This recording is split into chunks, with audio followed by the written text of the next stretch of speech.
మకరం వారి గనక చూసుకున్నట్లయితే మీకు ప్రస్తుతం 12వ స్థానంలో ఇన్వెస్ట్మెంట్స్ అండ్ ఖర్చుల స్థానంలో 4 గ్రహాలు సంచరిస్తున్నాయి. 13వ తేదీ నుంచి ఒక్కొక్క గ్రహం, అంటే 13కు శుక్రుడు, 14కు రవి, 16వ తేదీకి కుజుడు ఉచ్చ స్థానంలోకి వస్తున్నాడు మీ లగ్నంలోకి, మీ రాశిలోకి. అదేవిధంగా 17వ తేదీకి బుధుడు వస్తున్నాడు. ధనంలో రాహువు, 3వ స్థానంలో శని ఉంటూ 6వ స్థానంలో గురువు యొక్క సంచారము జరుగుతుంది. కాబట్టి వక్రించిన గురువు యొక్క సంచారం ఉంది. కాబట్టి ఈ మాసంలో ముఖ్యంగా ఏంటంటే మీకు పంచగ్రహ చతుర్గ్రహ కూటములు కూడా ఉన్నాయి. కాబట్టి మీకు ఏ విషయాల పట్ల బాగుంటుంది, ఏ విషయాల్లో మీరు జాగ్రత్త వహించాలి, ఏ దేవతారాధన చేయాలనేటువంటి అంశాలు చెప్తుంది. నేనైనప్పటికీ కూడా చెప్పిస్తుంది సాక్షాత్ లలిత అమ్మవారిగా భావిస్తూ, అమ్మవారి యొక్క అనుగ్రహంతో ముఖ్యంగా మీకు ఈ 2వ స్థానంలో రాహు ఉన్నందుకు ఇక్కడ ధనపరమైనటువంటి విషయాల్లో ఆన్లైన్ రిలేటెడ్ మూలంగా ధనయోగం ఉంటుంది. కాకపోతే ఖర్చుల స్థానం కంటే వ్యయస్థానంలో అధిక గ్రహాలు ఉన్నాయి. కాబట్టి మొదటి 15 రోజులు కూడా ఇంట్లో ఎటువంటి వస్తువు కొనాలని మీ చేతులతో ఖర్చు పెట్టండి. ఆ రూపంలో మీకు దోషం పోతుంది. కాకపోతే కొన్ని కొత్త ఇన్వెస్ట్మెంట్స్ తాతకు మించి పెట్టవలసిన పరిస్థితి వస్తూ ఉంటుంది. మరీ ఎక్కువగా ఖర్చులు అయిపోతున్నాయి బాబు, ఏంటి ఖర్చులు అనుకునేటువంటి వారు మీకు దగ్గరలో ఏదైనా ఆలయం ఉన్నట్లయితే అక్కడికి వెళ్ళి ఏదైనా సేవ చేయండి. మీ వంతు సేవ అంటే అక్కడికి వెళ్ళి ఏదైనా ప్రసాదాలు పంచిపెట్టడం అనుకోండి, అక్కడ ఏదైనా క్లీన్ చేయడం అనుకోండి, వచ్చే భక్తులకి కొంచెం మీరు ఏదైనా సహాయపడడం, ఇట్లాంటిది ఏదైనా ఒకటి చేయండి. మొట్టమొదటిగా మొదటి 15 రోజులు గుర్తుపెట్టుకోండి. దాని తర్వాత రాశిలోకి ఎలాగో గ్రహాలు వస్తున్నాయి. ఇదంతా కూడా కాస్త వర్క్ స్ట్రెస్ని, వర్క్ ప్రెషర్ని పెంచుతూ ఉంటుంది. కాకపోతే మీరు ఎంత దుర్గాదేవిని ఆరాధిస్తూ ఉంటే అంత ఫినాన్షియల్ గ్రోత్ పెరుగుతుంది. కాకపోతే లగ్నంలోకి వచ్చేటువంటి 4 గ్రహాలు చతుర్గ్రహ కూటమి ఏంటంటే ముఖ్యంగా ఒకవైపు బిజినెస్ లాభాలు ఇస్తుంది, ఒకవైపు దూర ప్రాంతాలకు వెళ్ళేలా చేస్తుంది, మరొకటి ఉద్యోగ సంబంధించిన విషయంలో క్రియేటివ్ ఫీల్డ్లో ఉండేటువంటి వారికి కొత్త అవకాశాలు వస్తాయి. భూమి మూలం కూడా లాభాలు ఇచ్చేటువంటిది ఉంటుంది. అంటే 4 గ్రహాలు పాజిటివ్ నెగిటివ్ 2 ఫలితాలు ఇచ్చేస్తున్నాయి అక్కడ.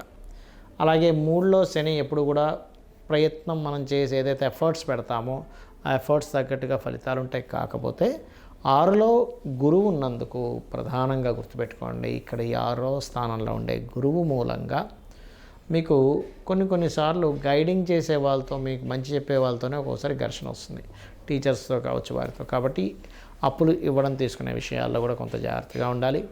ఇక మీరు నిత్యము చేయవలసినటువంటి దేవతా ఆరాధన లలిత అమ్మవారి యొక్క స్తోత్ర పఠనం చేసుకోండి. ఓం శ్రీమాత్రేయ నమః అని నామస్మరణ చేయండి. అన్ని విధాలా మీకు బాగుంటుంది. మరీ ఎక్కువ స్ట్రెస్ ఎక్కువ ఉందనుకునేటువంటి వారు ఓం కనకాంగదకేయూర కమనీయ భుజాన్వితాయ నమః లేదా ఓం మనస్వినియే నమః అనే మంత్రం చేయండి. అన్ని విధాలా బాగుంటుంది. ఈ కొత్త సంవత్సరం నుంచైనా నా జీవితం మారాలి అనేటువంటిది సంకల్పం ఉంటుంది. ప్రతి ఒక్కరికి వాళ్ళు ఎదగాలనేటువంటిది ఉంటుంది. కొన్ని సూత్రాలు కనుక మీరు పాటించగలిగితే ఖచ్చితంగా మీ లైఫ్లో మీరు ఎదగలుగుతారు. గుర్తుపెట్టుకోండి. పాయింట్ నెంబర్ 1, మీ యొక్క లగ్నం ఏంటో తెలుసుకోండి, మీ నక్షత్రం ఏంటో తెలుసుకోండి. మీ లగ్నము నక్షత్రం తెలుసుకోవడం వల్ల ఏమవుతుందంటే మీకు తెలియకుండానే మనశ్శాంతి వస్తుంది. ఫస్ట్ మీ నక్షత్రం తెలుసుకోవడం వల్ల ఎలాగా అంటే, మీ నక్షత్ర నాదుడు ఎవరైతే ఉన్నారో అశ్విని నుంచి రేవతి వరకు ఉంటాయి కదా, అశ్విని మక మూల నక్షత్రాల వాళ్ళు గణపతిని ధ్యానం చేసుకోండి ఉదయం పొద్దున్న పూట. మీ మెంటల్ కండిషన్ వెరీ స్ట్రాంగ్ అవుతుంది. గుర్తుపెట్టుకోండి. మరి భరణి పుబ్బ పూర్వాషాఢ నక్షత్రం వారు ఉదయం నిద్ర లేస్తూనే అమ్మవారిని ధ్యానం చేసుకుని నిద్ర లేవడం. ఒక్క 10 నిమిషాలు, ఎక్కువసేపు టైం కేటాయించక్కర్లే.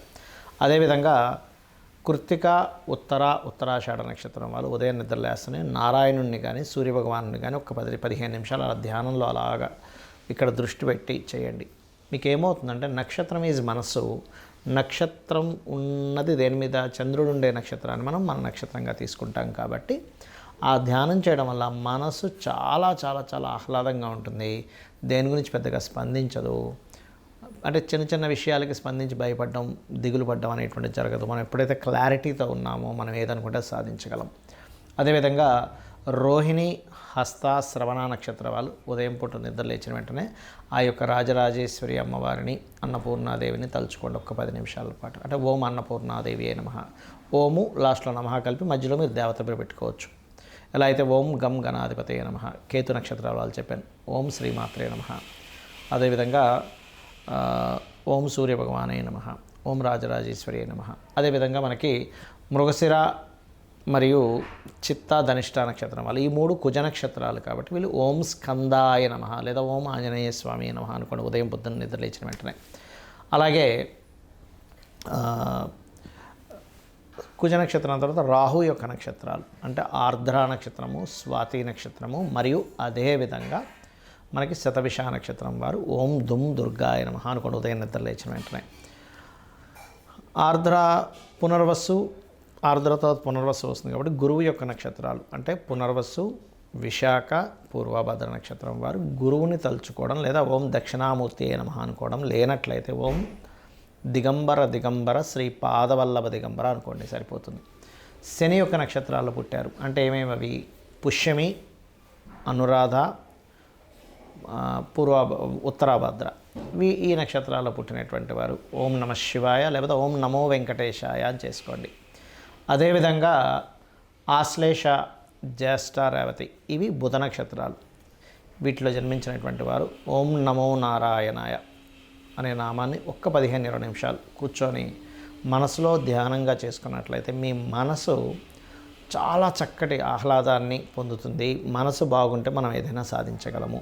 దీంతోపాటు మీరు ఈ జనవరి మాసంలో ఎందుకంటే first month is most important, first impression best impression లాగా. మనకి గ్రహస్థితులు చూస్తే గందరగోళంగా ఉన్నాయి. అంటే మీనంలో రాహు ఉన్నాడు, ధనస్సులో కుజుడు ఉన్నాడు, అండ్ అదేవిధంగా ఈ యొక్క కాంబినేషన్స్ బుధరాశిలో గురువు ఉన్నందుకు కమ్యూనికేట్ చేసేటప్పుడు పర్టికులర్గా ఎంతవరకు మాట్లాడాలి, ఎవరితో కమ్యూనికేట్ చేస్తున్నాము, ఏం మాట్లాడుతున్నాము, మన మాటలు ఎవరైనా పక్క వాళ్ళు విని దాన్ని వక్రించేటువంటి ఛాన్సెస్ ఉన్నాయా అనేటువంటి అంశం మీద చాలా జాగ్రత్తగా ఉండాలి. అది ఆల్రెడీ డిసెంబర్ మాసం నుంచే మనకు ప్రారంభమైపోయింది ఆ కాంబినేషన్ అనేటువంటిది, అదొకటి. రెండవది ఏంటంటే స్త్రీని కలిసేటప్పుడు పర్టికులర్గా జీవిత భాగస్వామి కలవడం వేరు, కానీ బయట కొంతమంది కొన్ని రిలేషన్స్లో కలుస్తున్నప్పుడు ఆ విషయంలో జాగ్రత్తగా ఉండండి. ఎందుకంటే ఈ డిసెంబర్ అంటే 2025 డిసెంబర్ మాసం నుంచే హెచ్ఐవి పెరిగేటువంటి కాంబినేషన్స్ విశ్వం వ్యాప్తంగా పెరగనున్నాయి. అందులో పర్టికులర్గా ఫస్ట్ 6 మంత్స్ దాని ప్రభావం ఎక్కువగా ఉంటుంది. బికాజ్ ఆఫ్ మీన రాశిలో శని, ధనస్సు రాశిలో కుజుడుంటూ మిథున రాశిలోకి గురువు వెళ్తున్నాడు.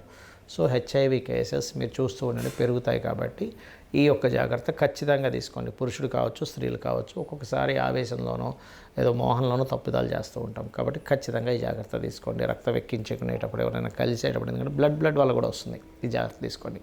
ఒకటి కమ్యూనికేషన్, రెండు ఇది. మూడవది టెక్నికల్ రిలేటెడ్ సంబంధించినవి చేసేటువంటి ఇదంతా ప్రపంచవ్యాప్తంగా వచ్చేటువంటి కాంబినేషన్స్. కాబట్టి టెక్నికల్గా కానీ షేర్ మార్కెటింగ్ రిలేటెడ్ సంబంధించిన విషయాల్లోని జాగ్రత్తగా ఉండాలి. కాస్త విమానాల్లో తిరిగేటువంటి వారు, సరిహద్దుల దగ్గర ఉండేటువంటి వారు, ముఖ్యంగా ప్రతి దేశానికి ఆగ్నేయ దిశలో ఉండేటువంటి ప్రాంతాల్లో ఉండేటువంటి వారు, సముద్ర తీరాల్లో ఉండేటువంటి వారు, కొంచెం పలానా దేశం ఈ దేశం మీద దాడి చేస్తుంది అనుకునేటువంటి అంశాల్లోని కాస్త జాగ్రత్తగా ఉండాలి. ఇప్పుడు ఉండేటువంటి గ్రహస్థితి మరి ఇవన్నీ ఇలా ఉన్నాయి, అన్నీ మన చేతుల్లో ఉండదు కదా అంటే అందరికీ ఎటువంటి ఇబ్బంది కలగకుండా ఉండాలి. బయటికి వెళ్ళిన వ్యక్తి సురక్షితంగా క్షేమంగా ఇంటికి రావాలంటే మీ యొక్క ఇష్టదైవాన్ని తలుచుకోండి, లేదా ఓం చండికాయై నమః అని చెప్పి చేసుకోండి. అన్ని విధాలా ఆ అమ్మవారు మిమ్మల్ని రక్షిస్తుంది.